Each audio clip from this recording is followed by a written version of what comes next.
Ramogi machiegni e weche manyien e chenro mar Oimore odiochieng' ma bende piny Kenya osom budget mabiro bedo kata chenro mag mopogore opogore higa ma 2023 2024 piny owacho mar Kenya Kwanza somo budget margi mokwongo, budget madhi ting'o omenda ma kore lach mabiro chopo kanyo trilion 3.6. E budget no biro bedo ka wang'iyo ni to gin ang'o ma bed ni gimiyo pek e weche gi mag budget magi biro bedo ka gitiyo godo higa no mar 2023 2024. Nitiere migepe ma oyuto gin mago bende omiyo omenda mathoth e tielo mokwongo mar telo mar Kenya Kwanza hikgi mokwongo magi geno ni chenro magi odhi nyime e yo makare. Nitiere mamoko bende yuto magi ok en man malo kata dok piny ka biro gi thuolo mar mana ng'iyo ni to budget no jogo ma bende oyudo omenda mathoth e budget kata pok mar omenda gin jomage. Migao mar somo, weche mag somo tiegruok e pacho kaendi oyudo omenda makore lache pok mar omenda e budget mane osom. Somo oyudo shillings bilion 628.6 ma obedo ka jolo chenro mathoth mago mag somo e primar, somo e sekondar, somo mano e mbalariany, somo e TVET to kod weche mopogore opogore kama oting'o ndiko jopuonj tich mano sing kod piny owacho mar Kenya Kwanza kaachiel kod siro somo mano mar CBC to kod junior secondary. Weche motenore kod gedo mag apeyni Kongo, weche mopogore opogore mag omikanyo omenda mano shillings bilion 250.5. Weche mag apeyni ma ji osebedo ka ywak ne thoth ne pacho kaendi bende yudo pok mar omenda mathoth. Thieth bende omi pek e piny owacho mar Kenya Kwanza, omenda mano shillings bilion 141.2. Gik mathoth e bwo thieth, weche motenore kod chiwo thieth ne oganda duto, universal healthcare nitiere kanyo, weche motenore kod chanjo midhusi mopogore opogore, weche mag gedo, weche mag tiegruok, mago mag weche mag thieth duto nitiere e bwo kanyo. Ka wadhi nyime bende nitiere moko kuom jogo ma oyudo omenda ohala matindo tindo. Piny owacho mar Kenya Kwanza osebedo ka wacho ni gibiro bedo ka giketo wang'gi weche motenore kod jiwo jo ohala matindo tindo mondo chenro gi dhi nyime makare. E bwo chenro bende gisebedo ka gitiso mag hustlers bottom up economy, giketo kanyo omenda maromo gi shillings bilion 13.1 ibiro poge kidienje mopogore opogore e bwo ohelni matindo tindo. Wantiere kod weche mag pur duto, e bwo weche mag pur nitiere omenda mathoth moket kanyo bilion 87. Ibo bedi kichwalo godo chenro mopogore opogore mag pur kama oting'o nonro, weche mag chwalo pi e puothe, weche motenore kod bende chiwo kanyo mbolea mago manengo gi olwar duto nitiere bwo bilion 87 mochiw kanyo kod piny owacho mar Kenya Kwanza e budget manosomo odiochieng' ma kawuono. Pok mar omenda no nitiere gik moko ma bende nyalo bedo ni nitiere machiegni kod nyakwara Mugajwang' mago ma bende timore e kor gwenge ma wantiere. Mwandu mag nam wantiere gi nam Lolwe, omenda biro bed ka itiyo godo e bero chenro mag nembe pacho kaendi duto mantiere koriwo nyaka nam ataro mar India. Mikanyo omenda mar shillings bilion 11.8. Wach motis gi dongere kaka blue economy, chenro duto mantiere kanyo bedo ka tiyo go omenda mar shillings bilion 11.8. E weche mag kuoyo pi e puothe mano bende ong'ere gi dongere kaka irrigation, ing'eni gwengewa mag Nyanza nitiere kuonde mathoth mosebedi ka ipidhe weche mag ochele, Kuja irrigation scheme, West Kano irrigation scheme to kod kuonde mamoko ma bende nitiere ma ichwalo pi e puothe e pacho kaendi e Kenya mangima. Omenda maromo shillings bilion 24.7 ibiro bedi ka itiyo godo e chenro machal kamano. Ka wadhi nyime wantiere kanyo kod omenda bende oket ne kembe mopogore opogore pacho kaendi e weche mag loso kendo nyayo mwandu kata jiwo kembe kata siro gi. Oket kanyo omenda maromo shillings bilion 2.2. Gwenge mag Luo Nyanza, kembe mago mag sukari osebedo ka ywak ni mondo mi chenro mag ober. Omenda mokete bwo mano en bilion 5.2 ma ibiro bedo ka ijolo kata siro godo weche mag kembe. Nonro kod kothe mipidho. Nitiere nonro mitimo ka kod kacha wi kothe mipidho e pith to kod pur mopogore opogore e pacho kaendi. Piny owacho ma Kenya Kwanza nowacho nomako motegno weche mag pur, timo nonro kendo ni oganda obedo kod kothe mamiyo gi nyayo kendo bedo kod chiemo moromo. Oket kanyo omenda maromo shillings bilion 46.8. Nitiere moko kuom jogo mane obedo kod geno mopogore opogore mar mondo migi omenda mago ma ne gikwayo mondo piny owacho oketnegi e budget, kata kamano ok ne gibedo gi thuolo mar yudo omenda machal kamano. Achiel kuomgi en jogo ma tayo counties. Nyakwarom ga jwang' magi to kod moko mathoth. Budget mosomo odiochieng' kawuono, magi weche ma omiyo pek. If you need any development to be done, it can't just be done. It is our obligation as citizens to raise the resources. Gao mar omenda kwayo jo Kenya otwe okanda ni beri biro betie bang'e ka piny owacho mar William Ruto osomo budget mare ma okwongo. Kembe mag kuong' jogo punda gin moko kuom sectors mabiro neno matek ka gas mar tedo. Joma loso kendo nyiewo ndeke gin jo hawi e budget ni. And to the people of the Republic of Kenya, the first budget of the Kenya Kwanza administration Order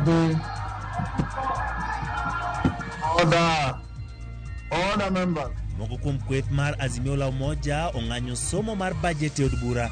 Giwacho ni budget mosomno ok dew japiny.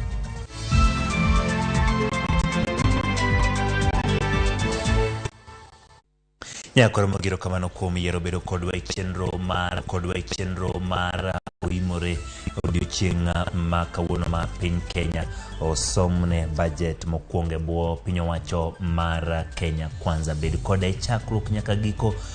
Lainwa mag tudruok duto yaw 239 yudo achiel kachiel e YouTube @Ramogi TV, Twitter @Ramogi TV. Kaimia pachi ewi moko kuom weche obedo kwa kelo ni e budget mosom odiochieng' ma kawuono. Nyinga Ochieng' Emmanuel, jaloko marwa en Belinda Adhiambo. Piny owacho koro yango ni idhi ket maine pur, nyayo ohala kod chiwo hola, udi, thieth kod yore mag tudruok manyasani kaka yo mar chiro chumi ma osebet kayulo e bwo pek mar ngima. Kata kamano, jatend migawo mar omenda to wacho ni jo Kenya ka koro rid okanda nikech mbele pek eka ber biro bang'e. Edino Koth ne oluono budget mokwongo e bwo tend piny owacho ma itayo kod duond bura mar Kenya Kwanza, kendo koro olero no mathoth. Tuko sawa you can e budget mokwongo migawo mar omenda. Njuguna Ndung'u ne omondo apis ka ong'eyo ting' manie wiye. Njuguna Ndung'u ne omondo apis ka ong'eyo ting' manie wiye chieng' somo budget ma jopiny osebet karito. The most important thing is to ask ourselves, where are we going? We have to have some short-term sacrifices for us to achieve the long-term. That is an important component that you really need to worry about. If we want to get away from the constraints that we have faced in the last 1 year or so, then we have to sacrifice for that future. That is the important message I want to tell you. Jagoro mare Chris Kipto bende ne oyango ni osigo nitie mapek kendo ganda nyaka twe manokanda. I want every Kenyan to contribute to raising of revenue, because taxation is supposed to be equitable. Whether you are small or big, you pay based on your capacity.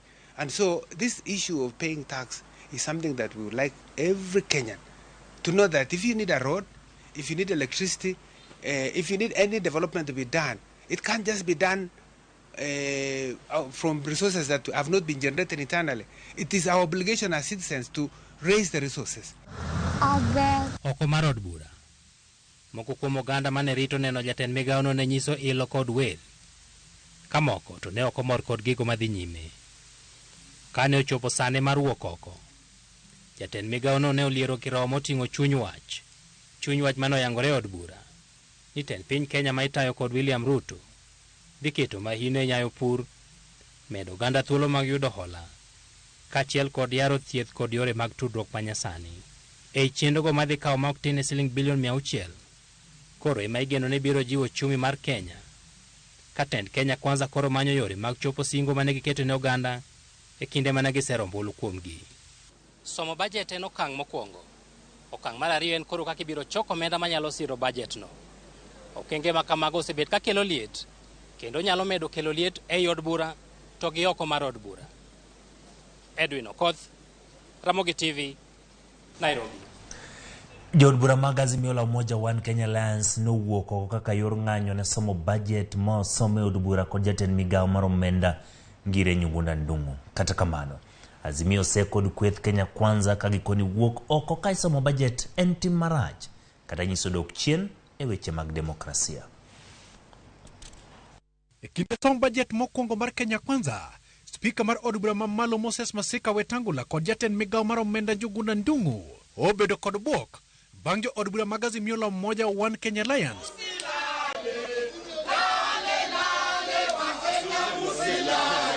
othichore oko mar od bura e kaka yor ng'anyo ne budget ma 2023 2024. Alafu president yeye anachukua 4.3 billion kama budget yake ya ofisi yake, 7.3 billion kama budget ya State House, alafu huyu mdogo wake ana zake 3 billion. Na tunasema tutasimama na wananchi liwe litakalokuwa, hata kama tutabaki wawili pale ndani ya bunge, lakini tutasimama na wananchi. And I've seen even sittings there are contrary to the way it's supposed to be. We are fooling Kenyans. I'm seeing Kenya Kwanza today have occupied spaces for Azimio. What is it that they're trying to demonstrate? We cannot sit there because our sitting there would sanitize a very flawed process. Would give legitimacy to a very legitimate undertaking. Azimio kone budget mosom kod Nyugunda Ndung'u odhienyo omenda makore lachne ne jatend piny William Ruto kod jalupne Rigathi Gachagua kod jodito moke piny owacho e ka japiny to ae mana gi lwete nono kafwayo. Hatutakubali hii bajeti, tutazungumzia watu wetu. Wamepandisha VAT 100% kutoka 8 mpaka 16. Ni nini wanakimbilia hawa Kenya Kwanza?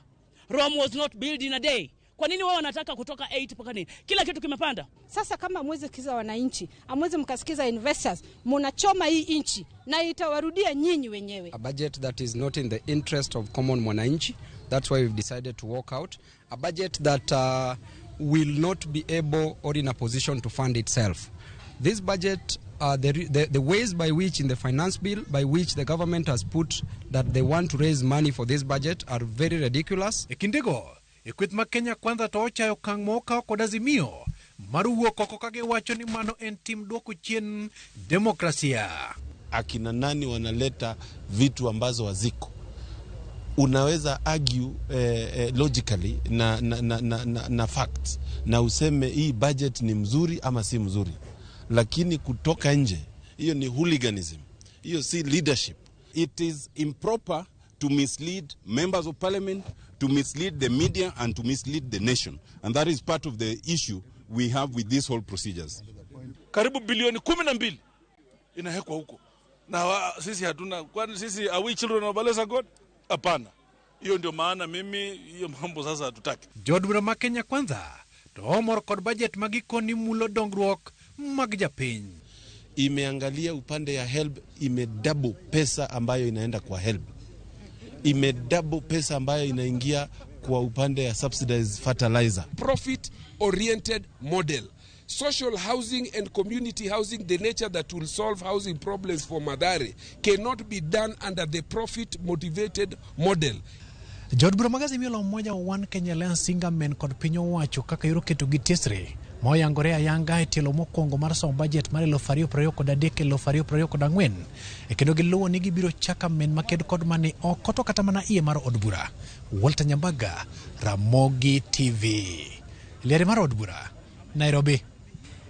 Erokamano Walter Nyambaga. Migawo mar somo en achiel kuom migepe moyudo lemo maduong' mar omenda budget mosom odiochieng' ma kawuono. Omenda mochwal ne migawo mar somo iko omenda ni omedore ka ipimo kod mano mar higa ma 2023-2022. Migawo mar omenda osingo chwalo bilion 627.7 ne migawo mar somo ka ipimo kod mano manochwal e higa mokalo, mane en bilion 544.4 kaka Judith Omondi lero. Maya omenda ma biro tiyo kuonde tiegruok mag tije lwedo, mbalariany kaachiel kod somo mag primar kod sekondar kamoriwo koda ka somo mag sekondar ma adundo winjo chake klas manyime mar grade mar 7 e kinde mamoko. En lipot ma osebedo ka irito mondo mi yang ni budget mar Kenya Kwanza ma okwongo biro chalo nade. Mae bajet mabiro chiwo ler kaka piny owacho mar Kenya Kwanza e hiko omenda margi ma okuongo chano chwalo tich ne jo Kenya kaka ne gisingo e manifesto maggi. E singo mar somo mane gichwalo ne jo Kenya, ne gikoni gibiro bero somo mag junior sekondar kaka achiel kuom yore mag tieko ng'ur ma migawo mar somo osebedo go nyaka ne chak kit somo mar CBC e pacho ka. Migawo mar somo en achiel kuom migepe ma okawo lemo mabup mar bajet mar hiko omenda 2023 kod 2024. E bajet mar hiko omenda ni, migawo mar omenda osingo chwalo bilion 628 ne migawo mar somo, ma oketi e kidienje ma opogore ma onywando somo e pacho ka. Somo mag kuonde tiegruok mag tije lwedo mi bilion 27, mbalariany bilion 128.6, mabiro nywando siro somo mag jopuonjre e yor omenda, ma ibiro chiw kod lai manyien manyicha ochuogi, ka nonro kod lony manyasani to mi milion 749, ka omenda ma odong' to biro konyo e gedo matindo tindo mag mbalariany. Somo mag primar kod sekondar kama onywando somo mag junior sekondar, osingne gi omenda maromo bilion 147, ka skunde mag primar omi bilion 32.3, ka sekondar to omi bilion 103.9. Omenda ma odong' e wiye ibiro tigo e chenro mag chwalo somo e yore ma opogore. Bende sirikand Kenya Kwanza ne osingo mar tieko ng'ur mar nok mar jopuonji e pacho ka. Duol mandiko jopuonje pacho ka TSC omi maromo bilion 323.8, bilion 1 ibiro tigo e medo jopuonji lemo, ka bilion 4.8 to kwa mondo tie ndiko jopuonj 20,000 e yor kojolo. Jiwo chenro mag junior sekondar omi omenda maromo bilion 25.5. Mae omenda ma ibiro tigo do e chako grade mar 8 higa manyien. I propose to the National Assembly to effect budget allocation of Kenya shillings 628.6 billion to the education sector, Kenya shillings 4.8 billion for recruitment of 20,000 intern teachers, Kenya shillings 1 billion for the promotion of teachers, Kenya shillings 4.9 billion for the school feeding program, and Kenya shillings 940 million for the provision of sanitary towels. Kata kamano, seyo sechako wuok e wi omenda ni ma ochwal ne migawo mar somo. Jaod bura ma Mathare Antonio Luoch en achiel kuom jogo makoni omenda no tin kendo ok biromo chopo lek madwarore migawo mar somo. Wan gi sikunde in our own constituencies miluongo ni up-bed schools. Up-bed schools gin skunde ma ok gin private to ok gin public. Matiende ni the Education Basic Act oko recognize gi to wan gi 100% transition ni nyithindo nego dhi school. We don't budget for these schools. Gionge gi infrastructure funding, gionge gi capitation, gionge gi anything. Capitation kigo kwan gi watalam wacho ni puonjo nyathi achiel mondi capitalize is 7,400. Kimedo gi expenses mag CBC, nyathini mondi puonje is about 15,000 Kenya shillings. Capitation majogo keto en 1,400 for the last 10 years. Judith Omondi, Ramogi TV. Piny owacho mag counties dhi yudo omenda maromo shillings bilion 385 kar doko ni ne gikwayo omenda maromo shillings bilion 425 e hiko omenda mar 2023-2024. E budget mosom kod jatend migawo mar omenda Ngiri Njugunda Ndung'u, piny owacho mag counties bende yudo bilion 44 e hola. Chris Owino nigi mathoth. Kata odoko ni piny owacho mag counties ne geno yudo omenda maromo bilion 425 e hiko omuom mar 2023 kod 2024, migawo mar omenda e budget mane osom odhiambo ma kawuono omiyo piny owacho mag counties omenda maromo bilion 385. Ma en medruok gi omenda maromo bilion 15 kende kowuok e bilion 370 ma serikal mag counties ne oyudo hiko omuom mar 2022-2023. Ma bende en ataro kod singo mane riwruok mar Kenya Kwanza omiyo jopiny e kinde campaigns, kama ne gisingo mar chwalo pok mar omenda ne serikal mag counties kowuok e atamalo 15 ma gisebedo ka giyudo. Kopogore gi bilion 385, piny owacho mag counties bende dhi yudo omenda machielo maromo bilion 44 e yor hola kata conditional grants. Midhiero maduong' mosekwako counties kendo thiro chenro mag dongruok nyaka ne chuog sirikal mag counties e higa mar 2013 en leo e chwalo omenda mag dongruok gi piny owacho mamalo. Piny owacho mamalo osebedo ka nindo e pesa mag counties kendo chwalo gi bang' dweche buora, gino ma osekelo ng'anyo mag jotije mag thieth e kinde ka kinde kendo rocho chenro mag miyo jopiny thieth. Leo e chwalo omenda ne counties bende osemiyo thoth counties gope ma korgi lach ne jogo ma osetiyo negi to pok gichulo kata pending bills. Kata odoko ni budget manyien osom kawuono, piny owacho mag counties pod rito omenda mag dwe mar 4 kod dwe mar 5. Bang' keto tenge omenda maromo bilion 385 ne sirikal mag counties, geno mag jopiny en sirikal mamalo biro chwalo omenda makamago e wang' sa kaka yo mar nyayo weche mag dongruok e counties mapacho kae. Chris Owino, Ramogi TV, Nairobi. Kaodhi weche mag thieth, migao mar omenda duoko chien omenda mochiwne migao mar thieth kod atamalo 5.6 e hik omenda ni. Kipimo gi omenda manochiwne migao ne hik omenda mokalo. Migao mar thieth ochiwne shillings bilion 141.2 e budget mar hik omenda ka higa mokalo nochiwne gi shillings bilion 146.8. Simfros Okinda Mioler. Budget mar hik omenda mar higa 2023-2024 nosoma yanga kawuono kod jatend migao mar omenda Njuguna Ndung'u kama en budget mokwongo mar sirikand Kenya Kwanza. Ma bende e budget maduong' mogik e historia mar piny Kenya ka obiro kawo jochulo osuru shillings trilion 3.6. Migao mar thieth en achiel kuom migepe moyudo omenda mabup e budget ni ka oketne shillings bilion 141.2 kata obedo ni higa mokalo ne oyudo shillings bilion 146.8. Kuom omenda ni bilion 116 biro dhi e chenro mag chiwo thieth, ka bilion 24.6 ibiro tigodo e bero rang'iny mag thieth mar oganda. Bilion 21 ochiwne thieth mar weche nyodo, ka bilion 7.3 en mar geng'o tuoche. Kedo gi tuo mar kansa bende yudo jip ka piny owacho keto thenge omenda mar gero kuonde thiedho kansa. To promote early diagnosis and management of cancer and reduce the burden of treatment among Kenyans, I propose to the National Assembly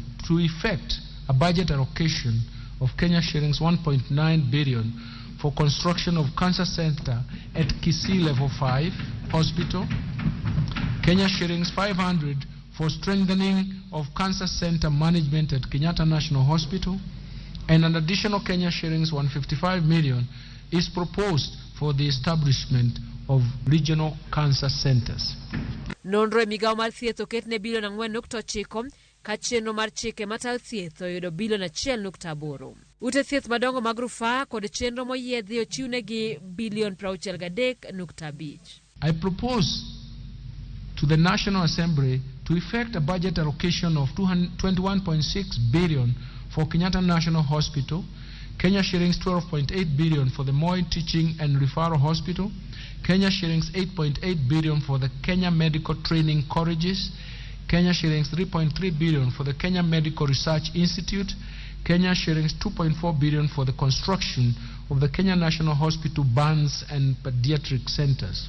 Okuma mar thieth ne jodongo kod joma nigi ng'ol oketne bilion 1.7 ka chenro mar nyuol maonge chudo oyudo bilion 4.1. Kedo gi kute mag ayaki, kahera kod malaria oketne shillings bilion 324.8. Mr. Speaker, to lower cases of HIV/AIDS, malaria and tuberculosis in the economy, Kenya shillings 24.8 billion is proposed at a global fund, and Kenya shillings 4.6 billion to enhance vaccines and immunization program. Piny Kenya kendo chako rem chopo kare winjruok mane time boma ma Abuja, madhongere dendo ni Abuja Declaration, mane wacho ni pinje mantie Afrika orinjo bed ni keto ma ok tin ne atamalo 15 mar omenda manie budget gi ne migao mar thieth.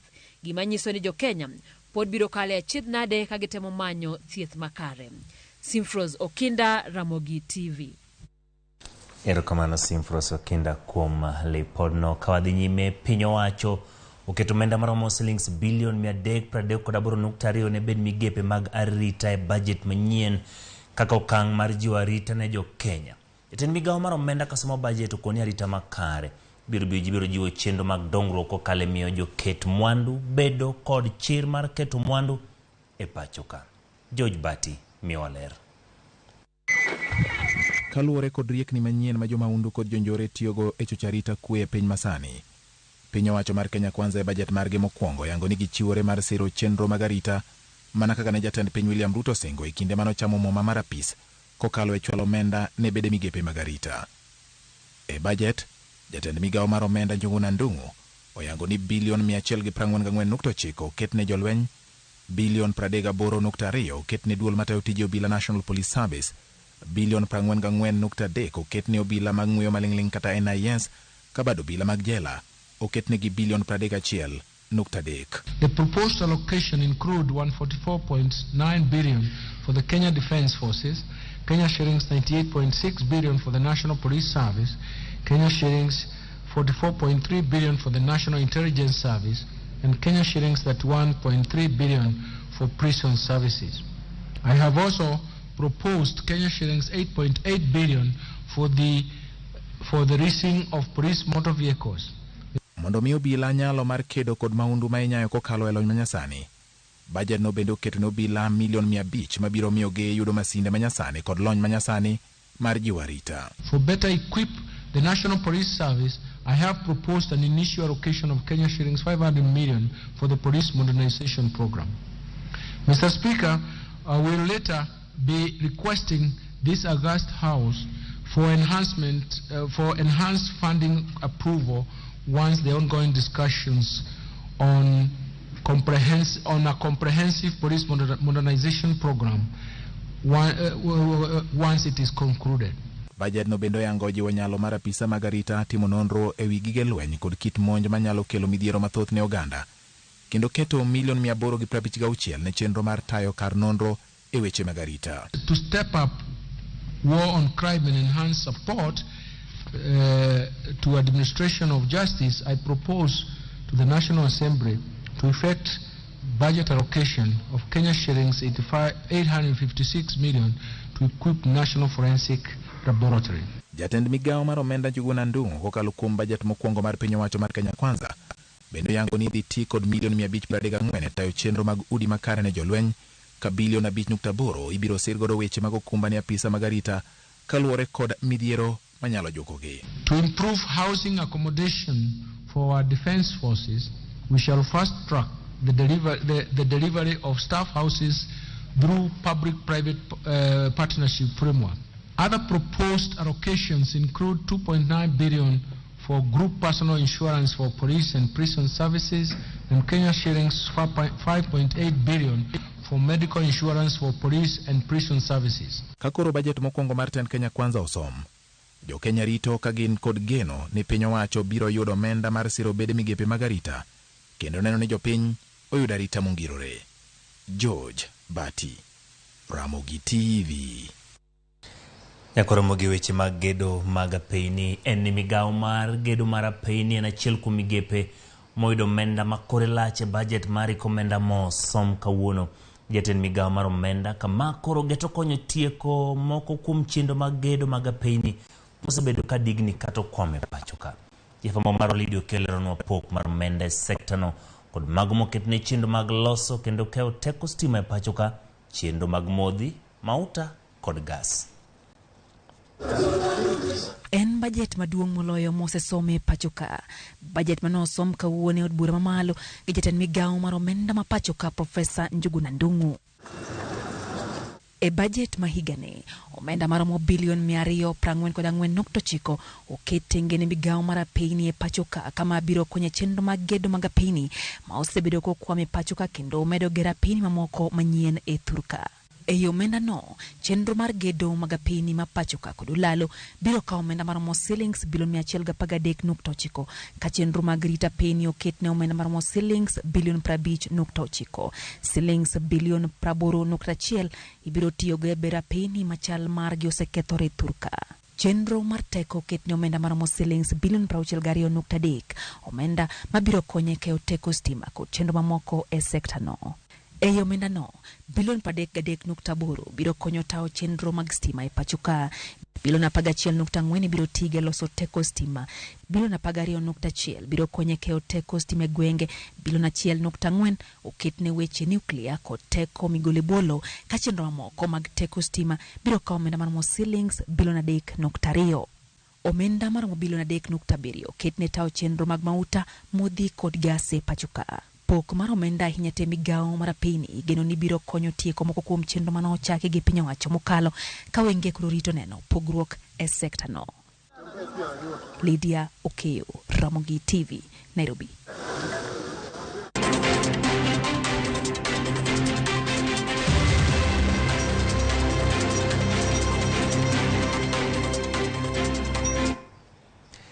Machiegni nyakoro magwawere kanyo kod weche mago mag budget.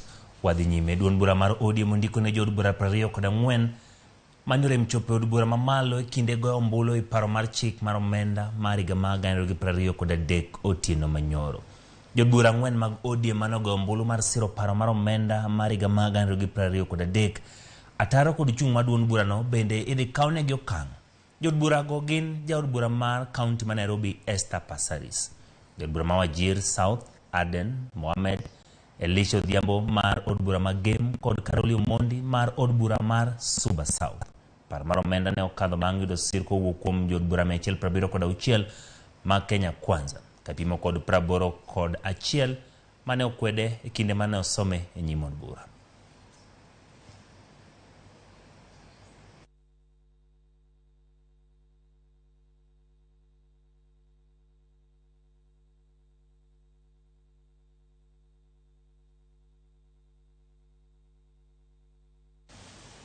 Chwalo kod rito masinde mag thieth e kuonde thieth mag counties e bo chenro manoyang kaka Managed Equipment Services oruchoko.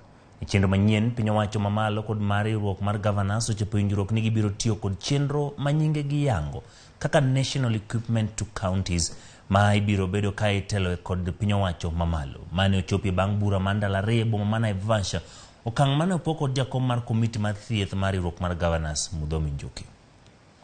And when you talk over sensitively, and I'll tell you why. The security systems within the data. So that was. Don't tell me that it's only for. Is the provider, which is the. And we are in agreement that now we go and start the rollout of universal health coverage. Finally, we have now executed the IPS.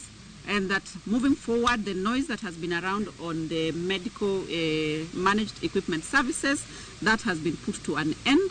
We are now on a new level where our interest is the service to the people, as long as the national government is providing the equipment. And we are convinced beyond any reasonable doubts that we have done the right decision. That is why we have signed today. The PCN model has been agreed upon by the COG and the Ministry of Health. However, the financing model will be agreed upon by the two levels of government. The actors is Council of Governors, Ministry of Health and National Treasury. Number 4, there are joint facility assessment to be undertaken across the country to inform the number of primary networks to be established. The actors is the County of Governments and the Ministry of Health. On health financing, number 5, that the National Health Insurance Fund will be reformed to a social health insurance fund through the process of stakeholder engagement. The actors, county governments, Ministry of Health and NHIF. Ya kora mga joangero kamano kuom medo bet koda e kinde weche manyien mag Oimore ntiere jogo maloso koda kokal namba matudok mar 3-6-0-0. Wantiere kod ng'ano mabende wacho ni entiere gwenge mag Lambwe Mbita ayegi paro mar budget weche mag somo. Wadwani mondo weche mag somo ojiw motegno e pacho kaendi. Jackton Odolo dando Wodimbo Nyamonye in gi pacha budget makawuono kodeo jopiny lakini Nyasaye emong'eyo mano wodo ndando kawanjaro kamano kuom ket Ramogi TV. Felix kiwuok gogo Kanyamkago piny koro tek kendo koro nyaka jopiny doge pur mondo migiyudi chiemo. Erokamano Ramogi TV. Police ne rito nyaka kilando budget awuoro girito dhi e ng'anya ka gimak ji. An min Kobuya Mawego. Erokamano kuom pachi. Emmanuel Anjo Dundo Mtukubwa size ndogo Intila Kisama iwacho ni weche motenore kod budget to koro in niketo tenge nikech onge kama ji biro yude konyruok. Erokamano. Wacho ni Oimore in bende Ramogi TV neno maler. Mwalimu Ken Peters Nganyi head teacher Luore Primary School Nyang'oma Bondo. Erokamano kuom kete Ramogi TV. Medita Jono Luendo budget ni jopindi winjo matek sana. Ok ang'e ni jo UDA gi negin bottom up koso negidwaro timo nang'o. Erokamano kuom pachu medoro namba mar 3 nono nyakwaro mga jwang' kik idhi mabor. Pod wantiere kod mathoth motimore pacho kaendi mopogore kod budget mosomo odiochieng' ma kawuono.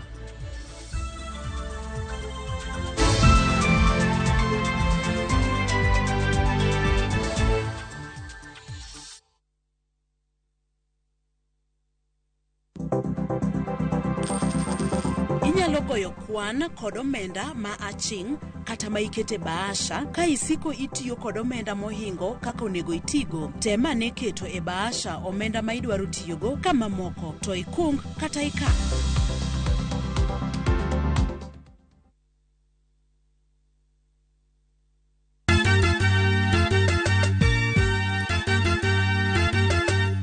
Wabiro kelo pak e nying Jehova. Hallelujah, maler, maler, wamiyo Nyasaye duong'. Ma en Nyasaye manyiso luor. Sabato ka sabato, wabedo gi thuolo maber ahinya mar pako. Kendo lamo Nyasachwa. Gi wende kod wach Nyasaye. Tamor gi Yesu Kristo ni wuod Nyasaye ni ng'amo keto geno ne kuome ok nyal lwar be ok nyal neno wich kuot. E Injili ngima ngeso ka ngeso chakre saa 2 okinyi e Ramogi TV.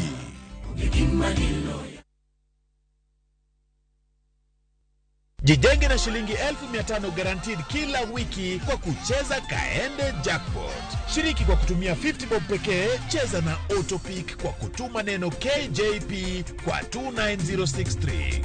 Not for persons under the age of 18. BCLB number 416.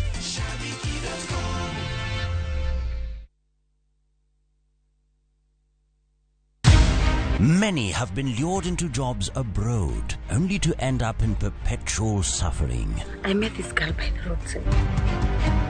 I wish you saw how this girl is desperate. Nimepata mteja mpya for my bureau. Meet Eunice, a naive village girl who is given an opportunity to go and work abroad by Madam K.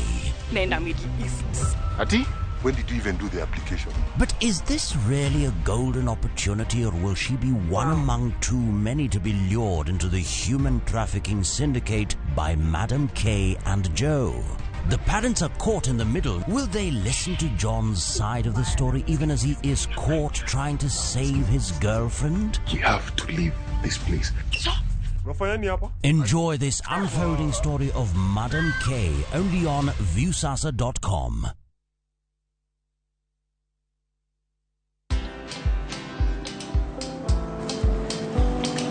Oh, niaje?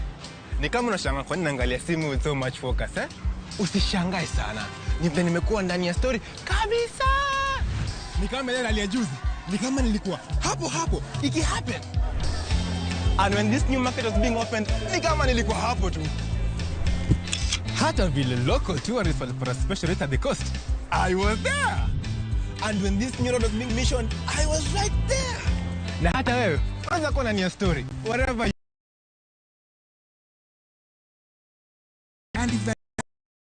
country, the continent, and the world at large. Download Citizen Digital, Kenya's #1 news app.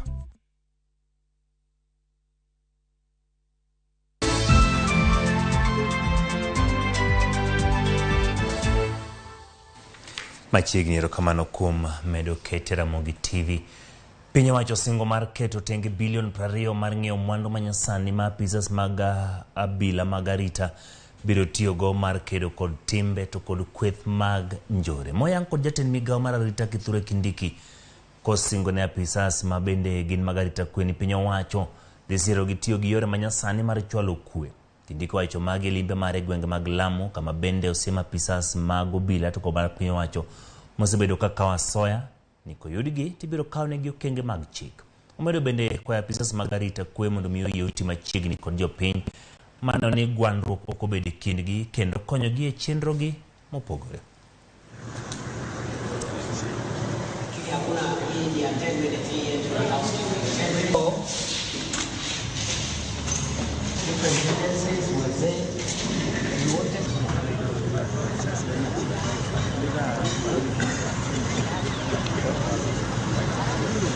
Hii Lamu hii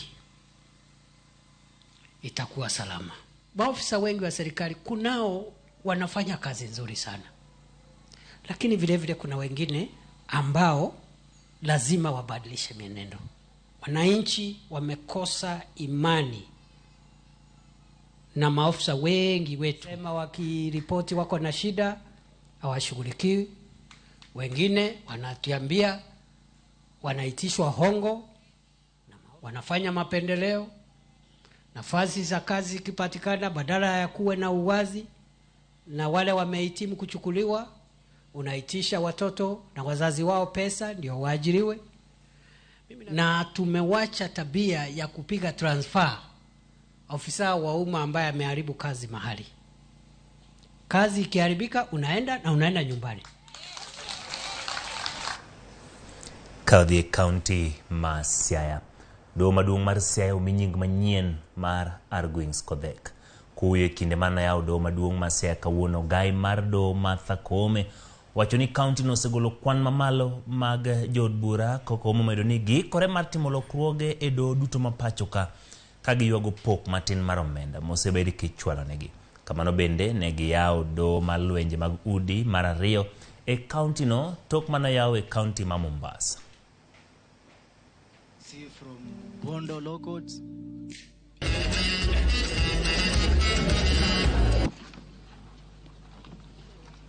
This photo will be followed by a second photo in this. We have a register now. Anybody, I think the chiefs are here and the police. Now, a person who commits those offenses, there's a register, your name will be put. And I'm going to try and persuade the Honorable the Chief Justice that we also make for them tags.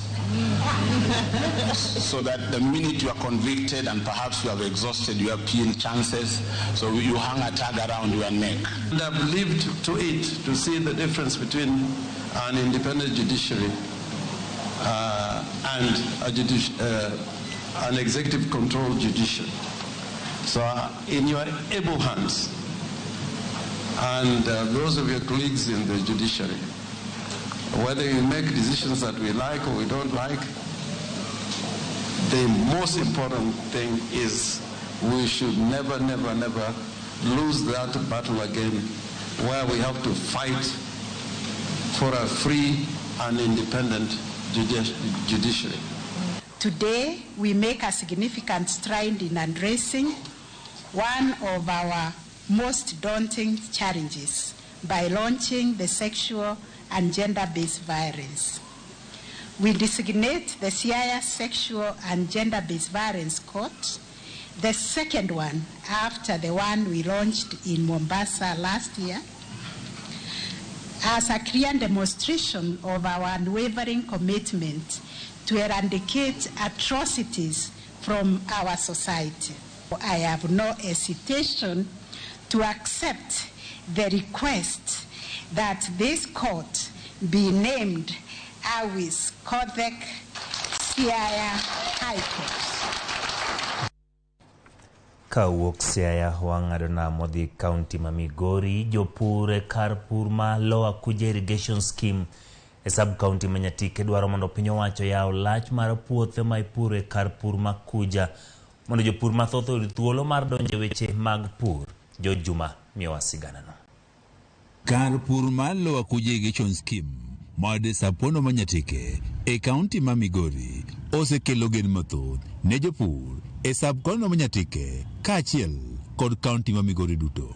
Nyaka ne chak chenro ni kod piny owacho higa mar 2013 kod omenda maromo bilion 4, moko kuom oganda oseneno ber mar kar purni, kamoko bende pod rito neno ber mare. Oselokonwa gweng' nyaka nyogi nobi kendo waneno ka kodhi nyime to biro konyo gweng'wa cha kendo dier mang'eny biro rumo nikech tich nitie ma ji tiyo kendo ma waneno ka dongruok. Lipot yango ni kar pur ni malo irrigation scheme lach mare romo eka 19,000 kata kamano nyaka sani mana maromo eka 4,500 mag puothe mathoth gedore e gwego mag Sagama ema koro chenro mag pur dhi e nyime. Gwenge mamoko mabende koro nego bende chenrogo mag pur koro dhi e nyime en ma oting'o Kenge, Magungu, Obware, Oguta, Kakelo Kakoth, Kabuto, Kimai kaachiel kod Kanyarwanda. Other parts be nego bed ni yaro malach mondo purno odhi nyaka block 5 mane oko chopo mondo mi wayud kaka wanyalo puro lo malach mondo konywa. Gweng'wa en kama tuo ma pigno nyalo konyowa kata ka ok wapuro michele nitie other kothe moko ma wanyalo puro. Ma wawinjore ni owinjo bed ni county government procure kothe moko machalo kaka oganda goduma mondo jowa modak kama oting'ore malo machalo Sayote kata Daintek kama igole pigni opur kothe mopogore mag chiemo. Bedo ni koro puothe mathoth pok oketi e gigo madwarore mondo wechego mag puro chakre osemiyo jopur mathoth pok oyudo thuolo mar puro. Nikech blok mipuro sani osegi kama tin, ji osebire mang'eny mobiro matinde mondo yud puodho en shida ne locals. Jomoko biro koa e gwenge ma gigo nosemewe. Biro gi pesa mamalo to ito pesa mamalo no ok nyalo. Wang'i kaka wanyalo seek government intervention mondo timno expansion mar that scheme. Jopur mabende sudo thuolo mar pur e kar pur ni malo Akuja wach ni pod gikale midhiero mathoth ma oting'o nengo mamalo mag kothe kaachiel kod mbolea. Nitie jomokelo machineries kanyo. Jogi winja ka pora poni kawuono wamedo bei to gimomiyo gibedo bei boge wachnwa to bo giluongo jopur to nikech waonge gi machines go koro nyaka watiadhia kaka giwachono laborers mwan godo bedo maka gidwaro pesa mamalo ma inde bede kata king'iyo to yudo kitiyo gi pesa mang'eny ma gikone ok ene kony machaka mbolea kingni wan go matin koro inyalo mana pur matin. The cost of production be ni malo sani. Winy machamo chele bende oseduoko ne jopur mag ochele keyo piny. Winy ma ochandowa bende kawa keyo chamo mwandowa mosechiek kendo maya ke neno kama. Winy be dwaro ni jo National Irrigation Board bende ong'in authority ong'inwa kaka wanyalo gine mondo wa control winy gi. Nyaka sani ochele ema ipuro ahinya e kar pur ni malo Akuja ka bende dwaro nitiere mondo piny owacho koro kony jopur mondo gipidh kothe mamoko ma oting'o alode kaachiel kod oduma. Juma, Ramogi TV, Migori. Wadoge kaunti ma Kisumu. Tend kaunti ma Kisumu singo mar jiwo chenro mabiro kete tim chike magero kendo rito ler mag chope mayudore e chuny boma ma Kisumu. Kinde no bende ochiw siem ne jok magero chope ma ok opuodhi gi tend kaunti ahinya te chiro kod tesende mag nyamburko. Mae biro bang' kambi mar KOP ma Kiwasko yango chenro mar GIS live mapping ma en chenro mabiro konyo e ng'eyo chal mar choche chuny boma kaachiel kod chwalo chenro malong'o mar rito lergi kendo miyo jopiny tich mayot kinde ma gitiyo kodgi. Kisumu City ka wayudo na percentage atamalo 55 mantie moda Kisumu ka nyalo yudo kumulo ni public toilets. Choche mok mag odi ma kiwuothe town tidhi kidhi e chiro tidhi kidhi do mtoka tidhi wan kod gi town ka kendo wase map gi ong'e kuma gintie. Komoro moro ma intie kidwa loso public toilet to lo chike manager Kiwasko kolulo standard operating procedures for public toilets. Ichake kigore design gi kumikete no very important. Emino kwa dawo kaka choche moko manono kaka mag nyamlori magigera kaka gima gigero chodala gi maonge kata kuma gigo ka ng'ato se konyre to gigo ni ofula mag paya mago go choche bila moko wadwar sana. Gimomiyo watimo mano nikech wadwa ni choche gi obed maler at any given time. To jopiny be wadwa ni ging'e ni ka kibiro Kisumu to choche ma jopiny nyalo tiyogo ni kuonde mage. Mane gini amua ni gi serikand Kisumu mondo walos gimiluongo ni live database mag choche ma Kisumu. Gima wachako kawuono dhi konyo jopiny kech king'iyo kaka joma biro e town kaka city manager wacho kichopo e town ing'iyo kaka itiyo gi cho idala lakini kichopo e town kata kisamidwa manyo cho ikia kama cho nitie mano koro dhi konyo ng'eyo cho mantie city park.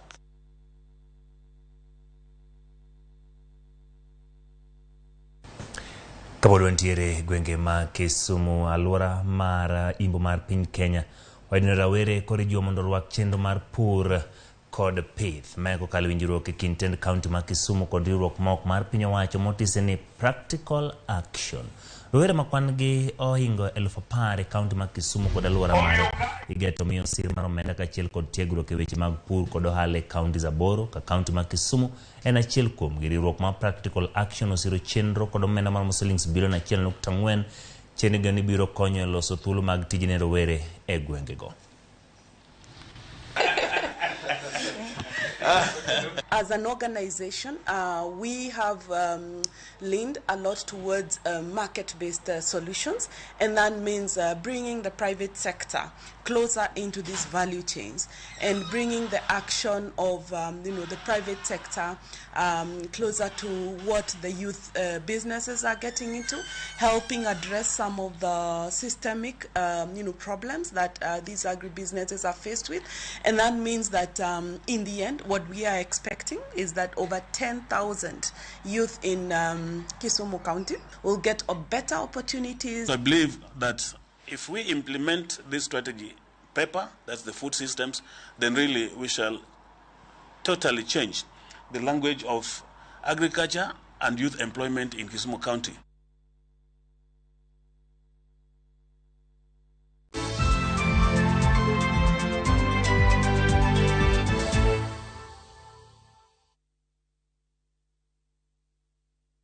Jijenge na shilingi 500 guaranteed kila wiki kwa kucheza Kaende Jackpot.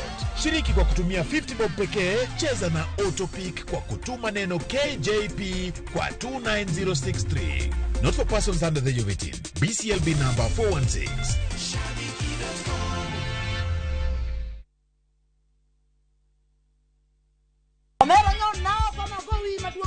Kanyiero kod mor dhi nyime, inde mbone nadwa bedo lawyer kakoro piende mininde okinya ban weche mopondo be medo ng'eyore. Musheni dwa participation ni winjo Pesa na mise cham oinga yie nyaka garus combine. To kwe kethore kind ji. Bona wewe wanamgwenya sisi onjaore Ma town to ng'ato ka ng'ato temo mana tony. Yani mtaani saniji tema pek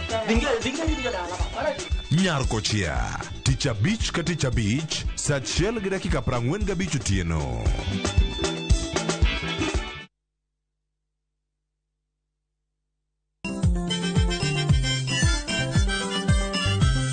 Kiyudo gimoro e belni to mano kare yano. Gikomba gokinyi safaro sa yawa Palamino chiena tandora mojonya. Kitume mowa kelonu otenore e ndhadhu maggi. Kae kama chokruok nitie. Orchestra super haki. Hidola kabari. Wabiro. Chakre Orutu, nyaka Wangla, nyaka Benga, Budho mara Tiporiti.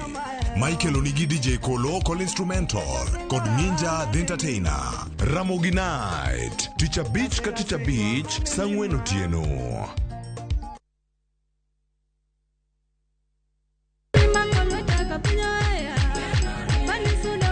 Injili kalo, wakelonu wende mag puoch gi pak.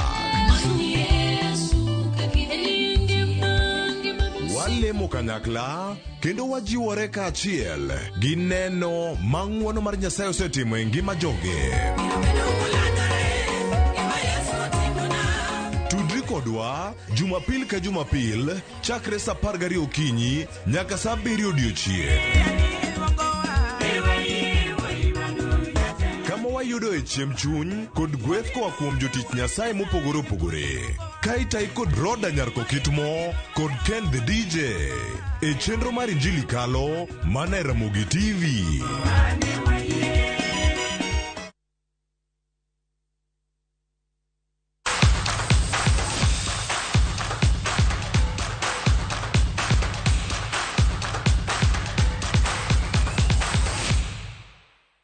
Machiegni wadonjo e pap tielo mar auchiel mar tuke mar golf NCBA bago giko dirani e lap ma Vetlab. Jotugo mero gi 50 geno mar molo ne tielo no maluwo mano bag giko dira mokadho e boma ma Kakamega. Jotugo geto medo points gi tielo mar auchiel ka giketo wang'gi osimbo mogik mar mich mar NCBA series matimore. Seche ma Vetlab biro bedo kwa hingo higni 100 mar bedo ka itugo e lap no.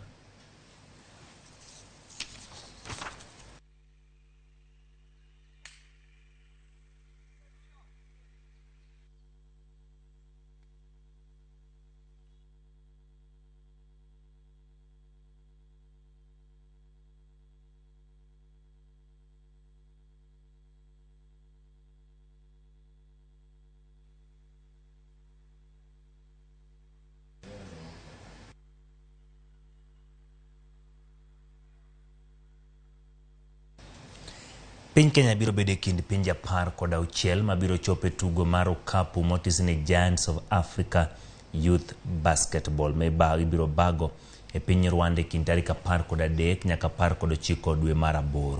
Tukego biro kelo kanyakla rowere 250 mowuok e pinje 16 ka chenro makama to bero ngima rowere pinje Afrika ka itiyo kod tuke. Riwruok mar Giants of Africa biro tiyo kod tukego e hingo higni 20 mar bedo ka gibago tuke jiwo kendo siro rowere. Tukego ibiro yawa yang tarik 13 iloro gi tarik 19.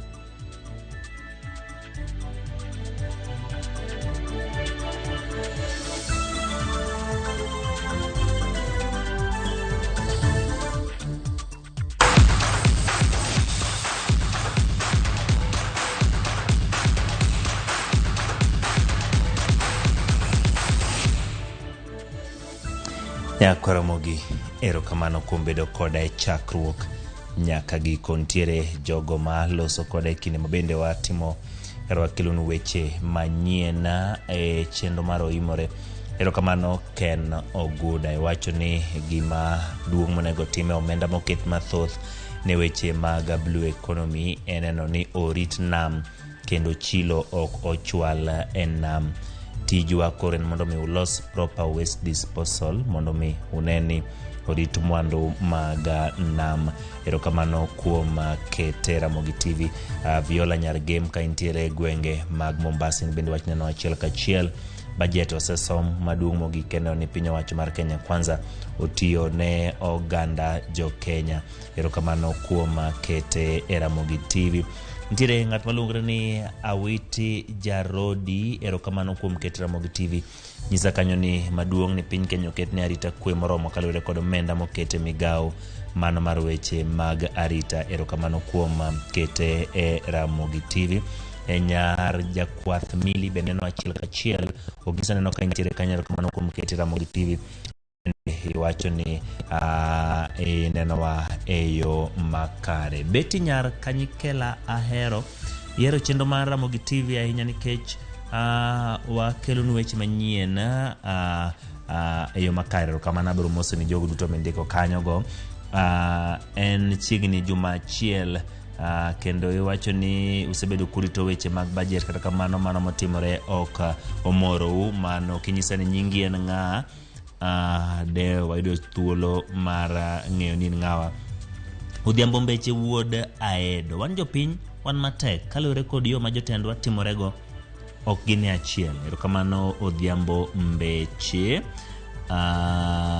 Wantiere gi Martin Ochieng Lago kuwuok Ruea Kisumu East injo ne Ramogi makare. Intiere gi mama ni Nyal Lago kaachiel kod jogo mathoth kamoting'o Vera kiwuok Pundo Kalanya Ramogi mori ahinya. Godi kiwuok Kadem. Erokamano kuom keto Ramogi TV. Nyakwara mga jwang. Erokamano kuom bedo kode chakruok nyaka giko weche manyien ma wa ikoni e chenro mar Oimore nyakendo dichi makinye. Ubedi gi otieno mokwe. Nyinga Ochieng Emmanuel jaloko marwa Ben Belinda Adhiambo.